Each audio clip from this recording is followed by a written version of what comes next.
1/2 மணி நேரம் போதுங்க. இந்த முட்டை கிரேவி சிம்பிளா சூப்பர் டேஸ்ட்ல செஞ்சிடலாங்க. அவ்வளோ ஒரு டேஸ்ட்டா இருக்கும். இந்த முட்டை கிரேவிய நீங்க இட்லி, தோசை, சப்பாத்தி, நான்கெல்லாம் வச்சு சாப்பிடும்போது ரொம்ப அருமையா இருக்குங்க. அதே மாரி இது ஒயிட் ரைஸ்க்கும் ரொம்பவே சூப்பரா இருக்கும்.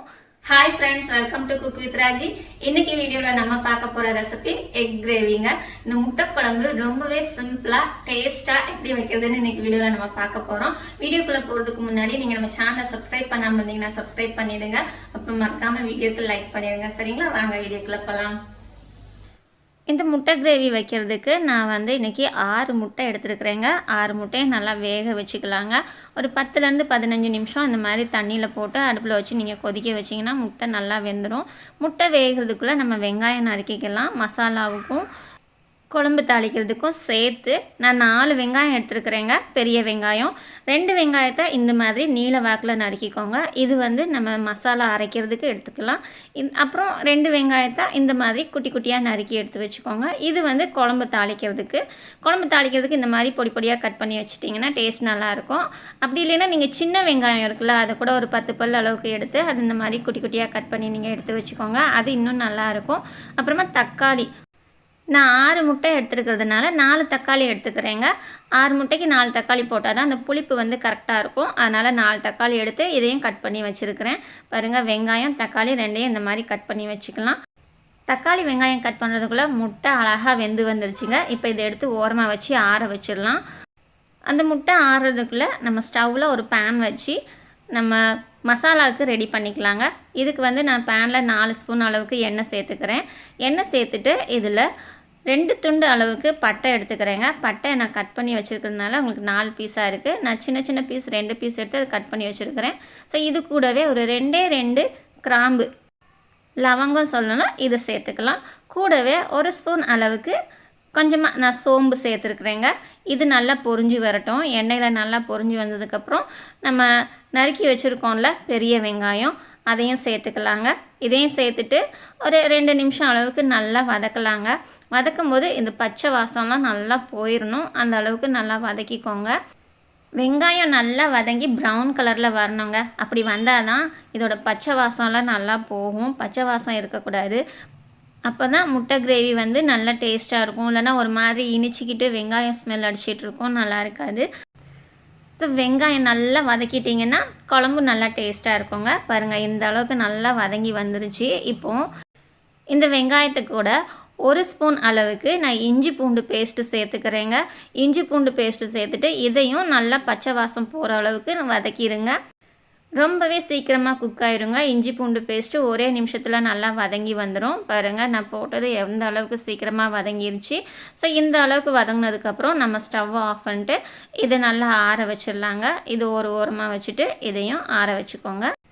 இப்போ இன்னொரு பேன் எடுத்துக்கலாம். இதையும் ஸ்டவ்வில் வச்சுட்டு இந்த பேன் ஹீட் ஆனதுக்கப்புறமா இதில் கொஞ்சமாக எண்ணெய் சேர்த்துக்கோங்க. நம்ம தாளிக்கிறதுக்கு தேவையான அளவுக்கு எண்ணெய் சேர்த்துட்டு இதில் கொஞ்சமாக சீரகம், ஒரு 1/2 ஸ்பூன் அளவுக்கு சீரகம் சேர்த்துக்கோங்க. அதே மாதிரி 1/2 ஸ்பூன் அளவுக்கு சோம்பு. ஏற்கனவே நம்ம வதக்கிறதுக்கு சோம்பு சேர்த்துருக்கோம், அதனால் சோம்பு கொஞ்சமாக சேர்த்துக்கோங்க. அது மாதிரி பட்டை, ஒரே ஒரு சின்ன துண்டு பட்டை சேர்த்துட்டு இது நல்லா கலந்து விட்டுருங்க. இது கொஞ்சம் ஃப்ரை ஆகட்டும். ஃப்ரை ஆகுமே நம்ம வெங்காயம் பொடி பொடியாக கட் பண்ணி வச்சுருந்தோம்ல, அந்த வெங்காயம் இதில் சேர்த்துக்கலாங்க. இதுவும் வெங்காயம் நல்லா வதங்கி வரணும். நம்ம அதுக்கு எப்படி பச்சை வாசம் போகிற அளவுக்கு, மசாலா அரைக்கிறதுக்கு பச்சை வாசம் போகிற அளவுக்கு நம்ம வதக்கணும்ல, அதே மாதிரி தான் இதுலேயும் பச்சை வாசம் போகிற அளவுக்கு நல்லா வதக்கணும். 3லேருந்து 4 நிமிஷம் வதக்குனா போதுங்க. நல்லா வதங்கி வந்துடும். பாருங்கள், இப்போ எனக்கு ஒரு 4 நிமிஷம் தான் வதக்கியிருக்கேன். எந்த அளவுக்கு வதங்கி வந்திருக்கு பார்த்தீங்களா? இந்த அளவுக்கு வதங்கினா போதுங்க. இப்போ நம்ம கட் பண்ணி வச்ச தக்காளி சேர்த்துக்கலாங்க. தக்காளி சேர்த்துட்டு இதையும் நல்லா வதக்கிக்கலாம். தக்காளியும் பச்சை வாசம் சுத்தமாக இருக்கக்கூடாது. தக்காளி சீக்கிரமாக வதங்கணுன்னா கொஞ்சமாக உப்பு சேர்த்துக்கலாங்க. கொஞ்சம் தூளுப்பு சேர்த்துக்கிட்டிங்கன்னா தக்காளி சீக்கிரமாக வெந்து வந்துடும். ஸோ நான் இது கூட கொஞ்சமாக ஒரு 1/4 ஸ்பூன் அளவுக்கு உப்பு சேர்த்துக்கிறேங்க. ரொம்ப வேண்டாம், தக்காளி வதங்கிறதுக்கு மட்டும் சேர்த்துக்கோங்க போதும். உப்பு சேர்த்துட்டு இது ஒரு 2 நிமிஷம் வதக்குனா போதுங்க. நல்லா சூப்பராக வெந்து வந்துடும். பாருங்கள், இப்போ 2 நிமிஷம் ஆயிடுச்சு. நல்லா வதங்கி வந்துருச்சு. இந்த அளவுக்கு வதங்கினதுக்கப்புறம் நம்ம இதில் மசாலா ஆட் பண்ணிக்கலாங்க. மசாலாவுக்கு தேவையானது பார்த்திங்கன்னா ரொம்பலாம் இல்லைங்க. 2 ஸ்பூன் அளவுக்கு மிளகாத்தூள் சேர்த்துக்கலாங்க. நான் இதில் 1 ஸ்பூன் தான் சேர்த்துருக்குறேன். அப்புறம் காரம் பத்தலைன்னு எக்ஸ்ட்ராவாக இன்னொரு ஸ்பூன் சேர்த்தேன்.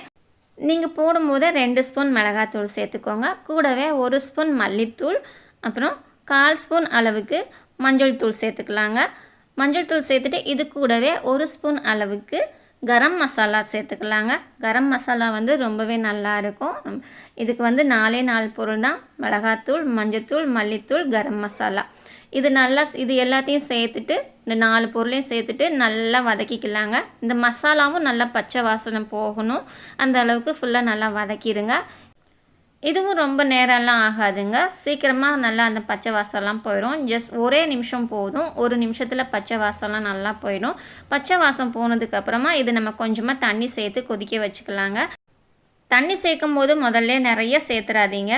கொஞ்சமாக தண்ணி சேர்த்துக்கோங்க. கொஞ்சமாக தண்ணி சேர்த்துட்டு நல்லா கலந்து விட்டுக்கோங்க. அது எந்த அளவுக்கு இருக்குதுன்னு பார்த்துட்டு அதுக்கப்புறமா வேணால் நீங்கள் கொஞ்சமாக தண்ணி சேர்த்துக்கலாம். ஏன்னா நம்ம இன்னும் மசாலா வேறு அரைக்க வேண்டியது இருக்குது. அந்த மசாலா அரைச்சி ஊற்றும் போது நம்ம கூடவே தண்ணி சேர்ப்போம்ல, அதனால் நீங்கள் இப்போ தண்ணி முதல்ல நிறையா ஊற்றிடாதீங்க. தேவைக்கு தக்காளியெல்லாம் நல்லா வெந்து வர்றதுக்கு மட்டும் நம்ம தண்ணி சேர்த்துக்கலாம். தண்ணி சேர்த்துட்டு இது கலந்து விட்டுட்டு ஒரு மூடி போட்டு மூடி வச்சுடுங்க. மூடி வச்சுட்டு அடுப்பை சிம்மில் வச்சுட்டு ஒரு 5 நிமிஷத்துக்கு அப்படியே விட்டுருங்க. அது நல்லா வெந்து வரட்டும்.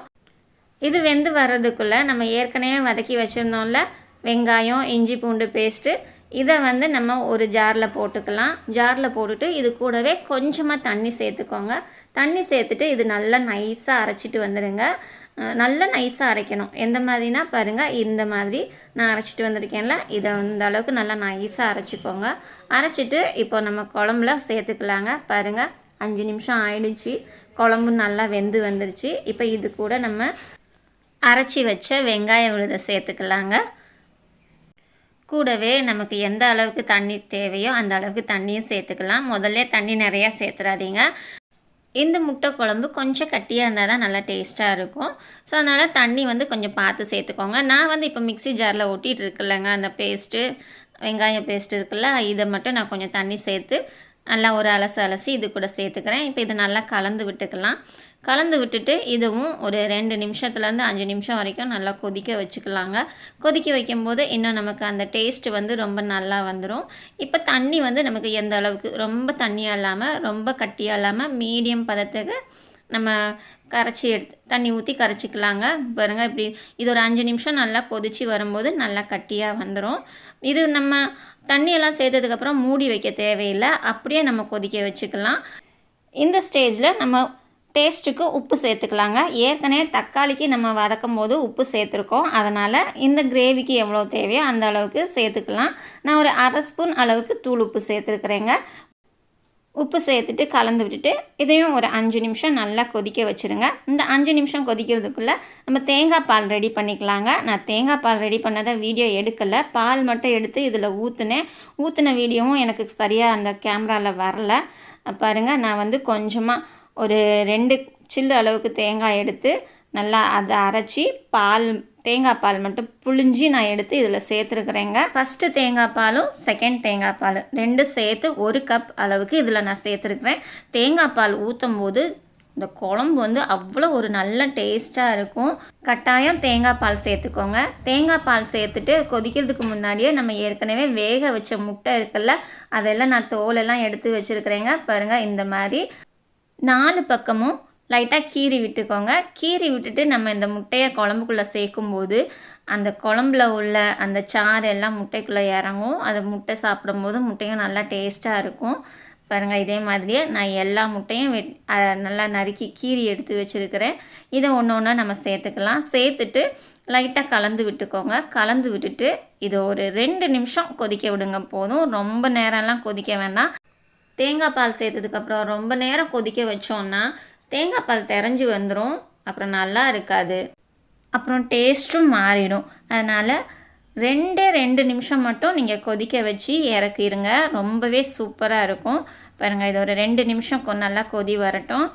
இப்போ 2 நிமிஷம் ஆயிடுச்சுங்க. பாருங்கள், நல்லா கொதி வந்துருச்சு. இப்போ இந்த ஸ்டேஜில் நம்ம ஸ்டவ்வை ஆஃப் பண்ணிவிட்டு இதில் லைட்டாக மல்லி இலை தூவிக்கலாங்க. மல்லி இலை தூவும்போது அதோட ஃப்ளேவர் இன்னும் நல்லா சூப்பராக இருக்கும். டேஸ்ட்டும் நல்லாயிருக்கும். ஃபைனலாக நீங்கள் மல்லி இலை மட்டும் லைட்டாக மேலே தூவிக்கோங்க. பாருங்கள், இப்போ ஃபுல்லாக முடிஞ்சது. மல்லி இலை தூவியாச்சு.